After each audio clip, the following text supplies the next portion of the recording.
Hello student, success coaching classes में आपका स्वागत है। तो आज हम लोग डिस्कस करने वाले हैं क्लास 10th का हिंदी का जो एग्ज़ाम 7 मार्च को होने वाला है, उसके लिए वेरी वेरी इंपॉर्टेंट आपको टॉप 30 प्रश्न इस वीडियो में आपको बताने वाले हैं। तो चलिए वीडियो को स्टार्ट करते हैं। वीडियो बहुत ही ज़्यादा आपके लिए इंपॉर्टेंट होने वाला है। देखिए, ये हमारा चैनल का जो है लोगो थोड़ा सा चेंज हो गया है, तो ध्यान रखिएगा। ये चैनल का हमारा लोगो है, तो इस टाइप का आपको लोगो देखने को मिलेगा। आप कमेंट करके ज़रूर बताइएगा चैनल का लोगो आपको कैसा लग रहा है। ठीक है, चैनल का लोगो चेंज हो गया। आगे हम लोग देखते हैं, क्वेश्चन को डिस्कस करते हैं।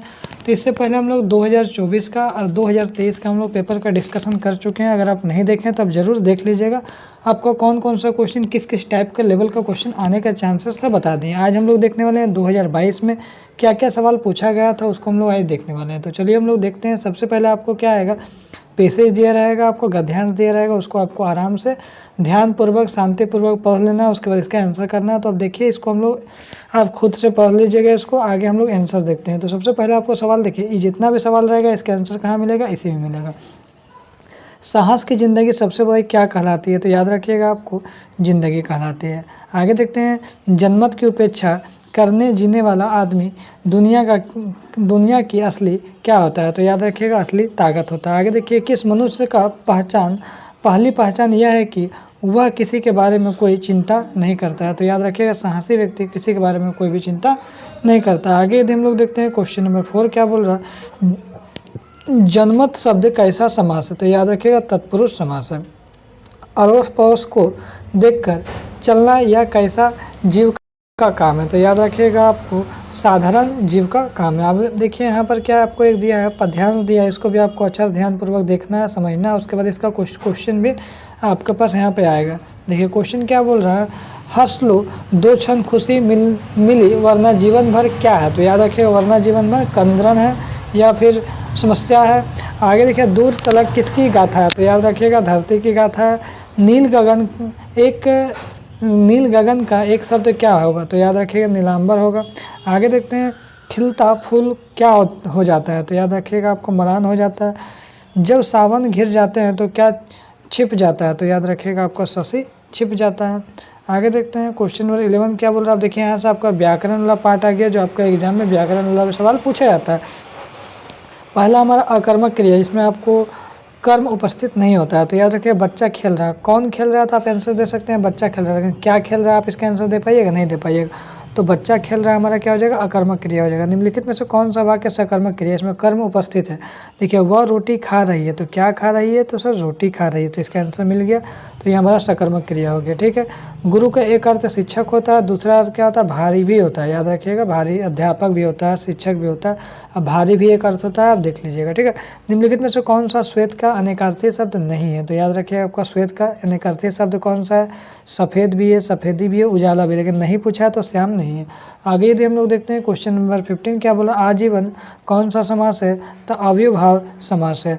रचना के आधार पर वाक्य के कितने भेद है? तो याद रखिएगा, हमारा 3 भेद है, सरल वाक्य, संयुक्त वाक्य और मिश्र वाक्य। तो हमारा ऑप्शन नंबर ए हो जाएगा। मेरी इच्छा है कि मैं डॉक्टर बनूं। तो याद रखिएगा, आपको इसका राइट आंसर हो जाएगा ऑप्शन नंबर बी हो जाएगा, संयुक्त वाक्य है। ठीक है, आगे देखते हैं, पिताजी के द्वारा जहाँ पर दिखेगा तो इसे क्या पता चलेगा, ये कौन सा वाक्य है? तो याद रखिएगा, कर्मवाच्य। ठीक है, मेरे द्वारा काम नहीं किया जाता है, या पिताजी के द्वारा अखबार नहीं पढ़ा जाता है, तो कर्मवाच्य में चला जाएगा। विद्यालय घर के डेस है, तो सही अवयव पद चुनना है, तो क्या करिएगा? तो याद रखिएगा, विद्यालय घर के निकट ही है ना। वाच्य कितने प्रकार के होते हैं? तो याद रखिएगा, 3 प्रकार के वाच्य होते हैं, कर्तावाच्य, कर्मवाच्य और भाववाच्य। आगे यदि हम लोग देखते हैं, पाठ्य पुस्तक देखिए यहाँ पर है, एक आपको दिया है, पद्यांश दिया है, बुक से दिया है, तो इसको आपको अच्छा समझना है। उसके बाद इसका क्वेश्चन को लगाना है। तो चलिए हम लोग देखते हैं। सबसे पहला, उपयुक्त शीर्षक के कवि कौन है? तो नागार्जुन कवि है। फसल किसका जादू है? तो याद रखिएगा, नदियों व पानी का जादू है। फसल किसका गुणधर्म है? तो याद रखिएगा, मिश्रित मिट्टी का गुणधर्म है। आगे देखते हैं, फसल किसका रूपांतरण रूप है? तो याद रखिएगा, सूर्य की किरणों का। आगे देखते हैं, सूरदास का काव्य भाषा क्या है? तो याद रखिए, इसका राइट आंसर हो जाएगा आपका ब्रज भाषा हो जाएगा।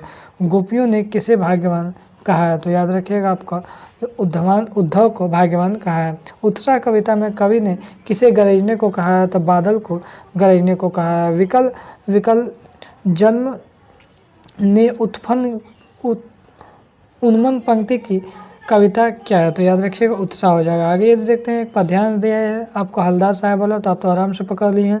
तो क्या बोल रहा है, प्रस्तुत गद्यांश के लेखक कौन है? तो याद रखिएगा आपका स्वयं प्रकाश हो जाएगा। आगे यदि देखते हैं, हलदार साहब को क्या अच्छा नहीं लगता था? तो याद रखिएगा पान वाले के द्वारा एक देशभक्त का मजाक उड़ाया जाना। बुढ़ा मरियल से लंगड़ा आदमी कौन था? तो याद रखिएगा कैप्टन था। कैप्टन का क्या काम करता था? तो याद रखिएगा चश्मा बेचता था। आगे देखते हैं, बाल गोविंद भगत किस प्रकार का पाठ था? तो रेखा चित्र था। बाल गोविंद भगत किस कद के आदमी थे? तो याद रखिएगा मंझले कद के आदमी थे। आगे यदि हम लोग 35 देखते हैं, क्वेश्चन क्या है, बाल गोविंद भगत साहब किनको मानता था? तो याद रखिएगा कबीर को मानते थे। बाल गोविंद भगत के संगीत साधना का चरम उत्कर्ष किस दिन देखा गया? तो जिस दिन उनका बेटा मारा गया। आगे देखते हैं, एक आपको क्या दिया, गद्यांश दिया, इसको आपको रीड करना है, पढ़ना है, उसका इसका क्वेश्चन है। प्रस्तुत गद्यांश के लेखक कौन है? तो याद रखिएगा शिवपूजन सहाय है। कड़वा तेल किस तेल को कहते हैं? तो याद रखिएगा हमारा ऑप्शन नंबर यहाँ पर हो जाएगा आपको सरसों तेल को कहते हैं। लेखक की माँ काजल कहाँ लगाती थी? तो याद रखिएगा नाभि और लीलार में लगाती थी। आगे देखते हैं, हमें लास्ट क्वेश्चन है, लेखक किसकी गोद में सिसकते सिसकते बाहर निकलते थे? तो बाबूजी के गोद में। तो यदि हमारा वीडियो आपको अच्छा लगे तो लाइक शेयर सब्सक्राइब जरूर करें। फिर मिलते हैं नेक्स्ट